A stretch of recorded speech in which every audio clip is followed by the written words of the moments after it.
Часто нам кажется, что все вокруг пристально следят за каждым нашим шагом и словом.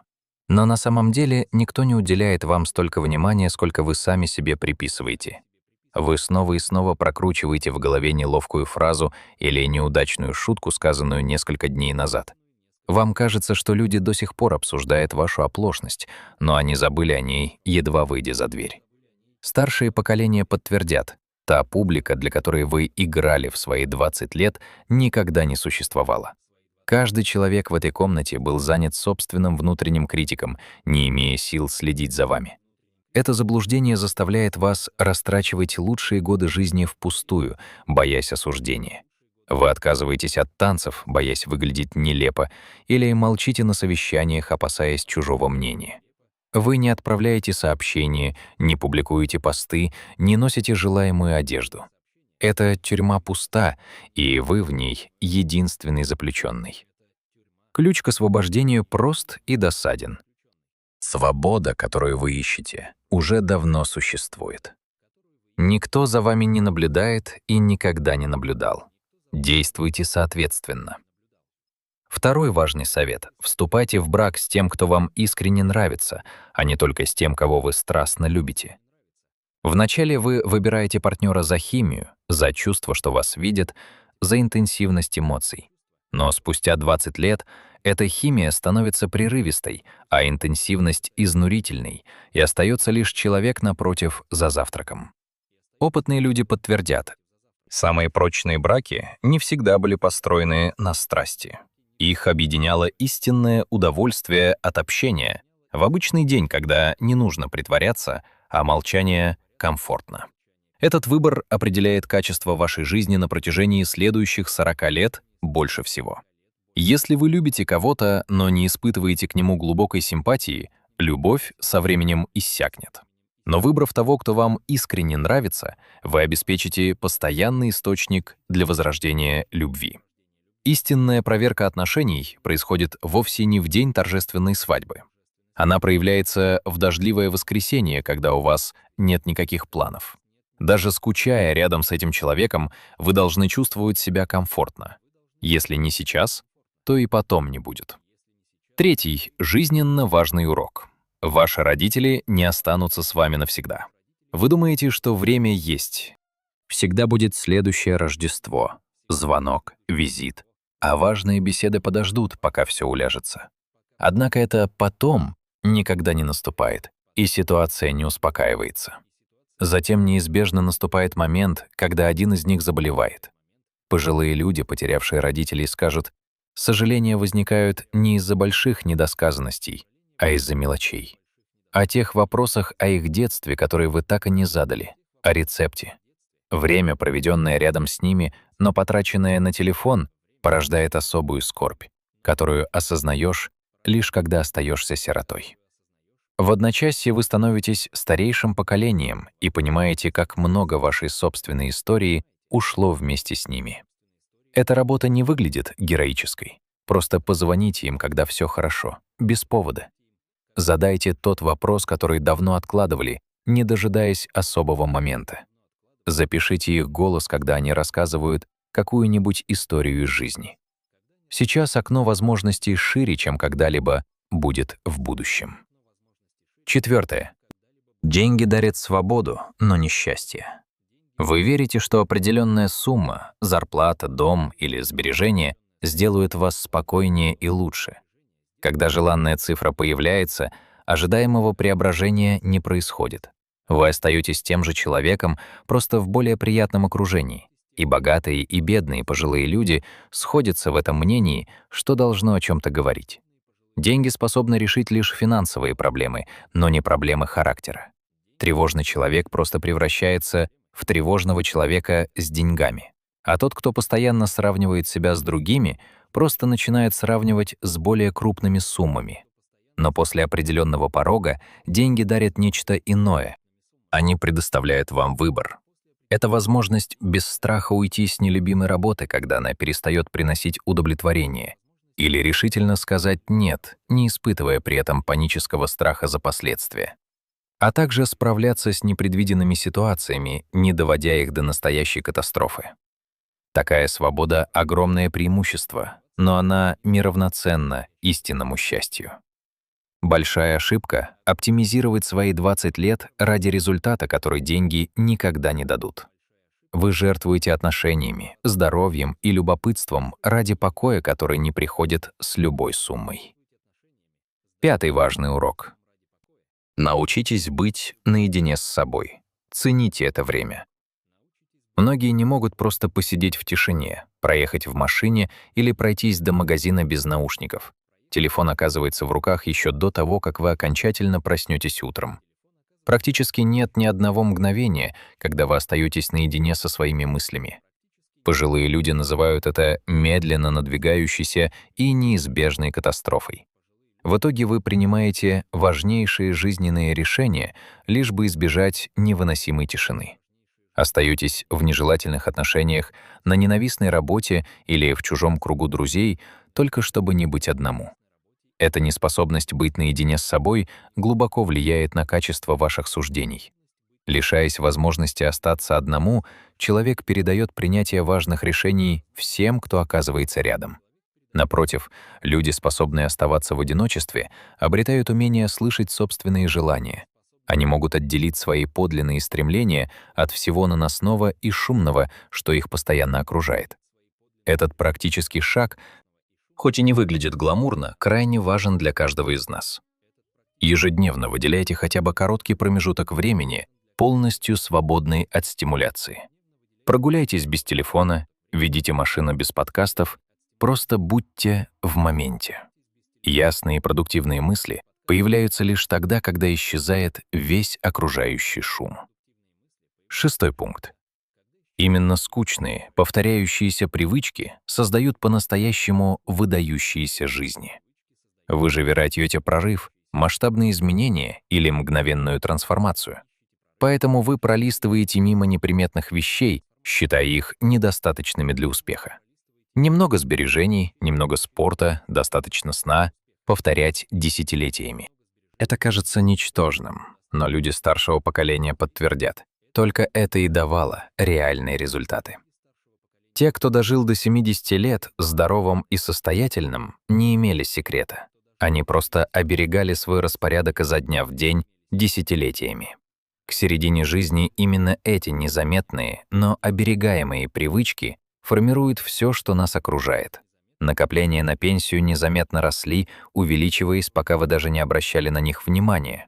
Ваше тело остается работоспособным, ведь от него не требовали ничего сверхъестественного или драматичного. Крепкий брак, который год за годом становился все сильнее, потому что никто не искал в нем фейерверков.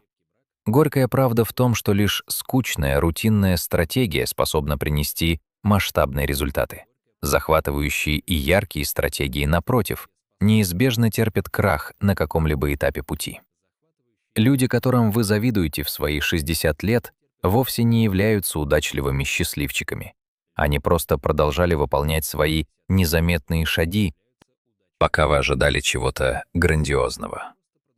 Запомните, время — это единственный ресурс, который невозможно вернуть. Он абсолютно уникален. Вы всегда сможете заработать больше денег, найти новых знакомых или получить другую работу.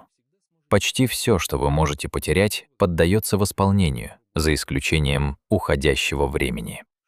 Как только час прошел, ни одна ваша версия уже никогда не сможет вернуть его обратно. Молодые люди не осознают этого, тратя часы на пустяки, ведь время кажется им бесконечным. Бесконечный скроллинг, споры с незнакомцами или просмотр неинтересных сериалов — все это поглощает ваше драгоценное время. Мало кто замечает, как десятилетиями утекают драгоценные часы, а ведь они невосполнимы. Мы тратим их так, будто всегда сможем наверстать упущенное, но это далеко не так. Ваше здоровье в 60 лет формируется уже сейчас, когда вам всего 30. Возможно, сейчас вы чувствуете себя прекрасно, едите что угодно и легко восстанавливаетесь после 4 часов сна. Вы ошибочно полагаете, что это и есть ваш организм, но на деле вы исчерпываете некий кредитный лимит, не читая условий. Тело ведет безупречный учет. Каждая бессонная ночь обернется болями в коленях, каждый год стресса — аутоиммунным сбоем. Каждая пропущенная тренировка — это будущая больная спина. И этот счет придет через 20 лет с процентами. Пожилые люди сожалеют не о вечеринках, а о том, что не выстроили нужные системы, когда это было легко.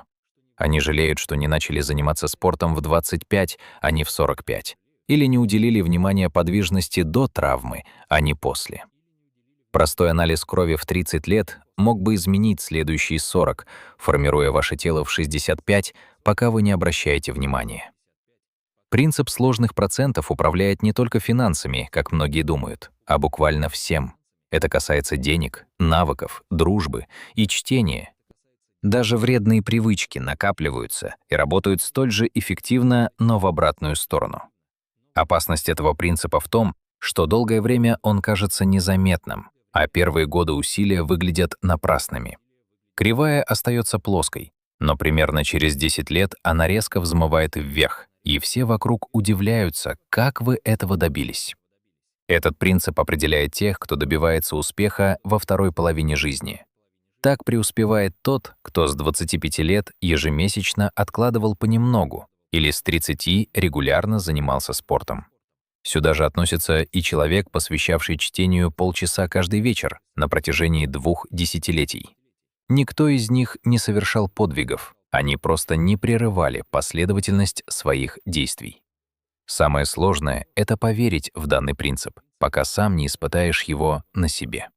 Приходится действовать на веру целое десятилетие, прежде чем результаты начнут работать на вас. К сожалению, большинство людей сдаются уже после первых 3 лет. 10-й пункт. Карьерная лестница может оказаться приставленной не к той стене. Вы упорно карабкаетесь вверх, достигая одну ступень за другой, ставя новые цели. При этом вы не задумываетесь, та ли это стена, на вершине которой вы действительно хотите оказаться. Проходят 20 лет, и вы обнаруживаете себя высоко, но на совершенно чужой стене. Пожилые люди говорят, что худшее в этом — не провал, а успех в неверном направлении. Вы потратили лучшие годы на оттачивание мастерства в деле, которое никогда не выбирали по-настоящему. И все это в окружении людей, которые вам никогда по-настоящему не нравились. Вы оптимизировали свой путь к цели, которая оказалась совсем не тем местом, где вы мечтали оказаться. Это порождает особый вид кризиса среднего возраста, который трудно выразить словами. Это не совсем депрессия, скорее тихое осознание, что все эти достижения кажутся чужими. Будто вы нечаянно выполнили список желаний, принадлежащий кому-то другому. Исправить это не так уж сложно. Достаточно просто сделать небольшую паузу. Раз в год поднимайте голову от очередной ступеньки и внимательно осматривайте свою стену. Если это все еще ваша стена, смело продолжайте подъем. Если же нет, то спуститься вниз и перейти к другой стене обойдется дешевле, чем еще 10 лет карабкаться по неверной. И, наконец, берегите свой сон, колени, спину и зубы. К 65 годам именно эти 4 аспекта станут главной темой всех ваших разговоров. Ваше путешествие, уровень энергии, внешний вид и даже утреннее настроение зависят от этих систем. Тех самых систем, которые вы так бездумно игнорировали в свои 20 лет. Пожилые люди уверяют, что отдали бы почти все, чтобы исправить причиненный ущерб. Годы плохого сна, например, безвозвратно состарили их мозг. Поддержание хорошего самочувствия требует регулярных, порой не самых захватывающих действий. Спите по графику, берегите колени, следите за осанкой до того, как тело начнет требовать этого. Используйте зубную нить с маниакальной тщательностью. Ничего из этого не сложно, но, к сожалению, все это часто игнорируется. Но есть еще один важный урок. Никогда не откладывайте радость на потом. Вы храните лучшее вино для особого случая. Вы переносите путешествия, ожидая, когда обстоятельства станут более благоприятными. Вы ждете, чтобы насладиться жизнью, пока не улягутся одни дела, затем другие и так далее. Этот подходящий момент постоянно отодвигается, ускользая из ваших рук. Пожилые люди уверяют, это была лишь история, которую вы рассказывали себе, чтобы оправдать отсрочку настоящего. Поездки, запланированные на пенсию, так и не состоялись, ведь колени отказали раньше, чем пришло время. А то самое вино, которое так берегли, дети выпили из шкафа уже после похорон. Это формирует глубокое сожаление, которое тяжело ощущается в 70 лет. Вы понимаете, что потратили 40 лет на подготовку к жизни, которую забыли по-настоящему прожить. Сама подготовка и была вашей жизнью. Никакого будущего момента прибытия не существовало. Изменение в мышлении незначительно, но крайне важно. Просто перестаньте откладывать все на потом. Отправляйтесь в путешествие, даже если оно несовершенно. Насладитесь ужином в обычную среду. Купите цветы без всякой причины. Хорошие времена приходят не потому, что вы идеально угадали со временем. Они появляются, потому что вы перестали их ждать. Подписывайтесь на канал, чтобы узнать много интересного.